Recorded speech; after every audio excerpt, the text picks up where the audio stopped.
प्रिय विद्यार्थियों, आपका हमारे YouTube चैनल एम.बी. दनिल सर में हार्दिक स्वागत है। विद्यार्थियों, आज हम आपको कक्षा 11 हिंदी काव्य के कबीरदास की साखी के महत्वपूर्ण पद्यांशों की व्याख्या के बारे में बताने जा रहे हैं। तो कबीरदास की महत्वपूर्ण साखियों में से पहली साखी ये है, बलिहारी गुण आपने ड्योहाड़ी के बार, जिन मानुष ते देवता करत न लागी बार। अब हम इसका संदर्भ पहले देखते हैं। संदर्भ इस प्रकार से होगा कि प्रस्तुत पद्यांश हमारी पाठ्य पुस्तक हिंदी के काव्य खंड के साखी नामक शीर्षक से लिया गया है, जिसके रचयिता निर्गुण काव्य धारा के श्रेष्ठ कवि कबीरदास जी हैं। व्याख्या की ओर चलने से पहले हम इस दोहे के कठिन शब्दों को सरल शब्दों में पहले जानते हैं। बलिहारी गुर आपने, आपने माने होता है आपने। देवहाड़ी, देवहाड़ी माने दूं, और हानि माने होता है शरीर को, देह को। कई बार माने कितनी बार। जिन माने जिन्होंने, मानिस माने मनुष्य, ते माने से, देवता माने देवता या देव, करत न लागी बार, बार माने देर। अब हम इसकी व्याख्या के बारे में जानते हैं।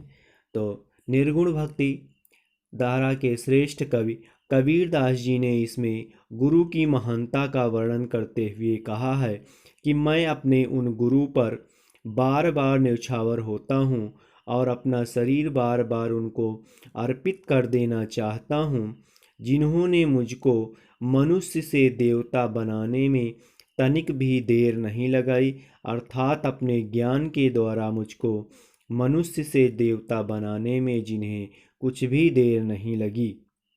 व्याख्या एक बार पुनः देखते हैं। निर्गुण भक्ति शाखा के श्रेष्ठ कवि कबीरदास जी कहते हैं, गुरु की महानता का वर्णन करते हुए कहते हैं कि मैं अपने उन गुरु पर बार बार न्यौछावर होता हूँ और अपना शरीर उन्हें बार बार अर्पित कर देना चाहता हूँ, जिन्होंने मुझे मनुष्य से देवता बनाने में तनिक भी देर नहीं लगाई, अर्थात अपने ज्ञान के द्वारा मुझको मनुष्य से देवता बनाने में जिन्हें तनिक भी देर नहीं लगी। अब हम दूसरे दोहे की ओर चलते हैं। दूसरा दोहा है, सतगुरु की महिमा अनंत, अनंत किया उपकार, लोचन अनंत उघाड़िया, अनंत दिखावण हार। अनंत माने होता है अनंत या अपार, जिसका कोई पार ना हो। उपकार माने होता है उपकार। लोचन अनंत माने होता है दिव्य दृष्टि। उघाड़िया माने खोल दिया। अनंत दिखावण हार, अनंत माने होता है ईश्वर का विराट स्वरूप। दिखावण हार माने दिखाने वाला। तो अब इसकी व्याख्या हम जानते हैं। तो कबीरदास जी कहते हैं, सतगुरु की महानता का वर्णन करते हुए कहते हैं कि सतगुरु की महिमा अनंत माने सतगुरु की महिमा अपार है। अनंत किया उपकार, उन्होंने मुझ पर अनंत उपकार किए हैं। लोचन अनंत उघाड़िया, उन्होंने मुझको दिव्य दृष्टि प्रदान की। अनंत दिखावनहार, और अनंत ब्रह्म के दर्शन कराए हैं, अर्थात भगवान की अनंत सत्ता विश्व ब्रह्मांड के विराट स्वरूप से परिचित कराया है। व्याख्या अपना देखते हैं। कबीरदास जी कहते हैं कि सतगुरु की महान महिमा का वर्णन करते हुए कहते हैं कि सतगुरु की महिमा अपार है। उन्होंने मुझ पर अनेकों उपकार किए हैं। उन्होंने मुझे दिव्य दृष्टि प्रदान की और अनंत ब्रह्म के दर्शन कराए हैं, अर्थात भगवान की अनंत सत्ता के विराट स्वरूप से परिचित कराया है।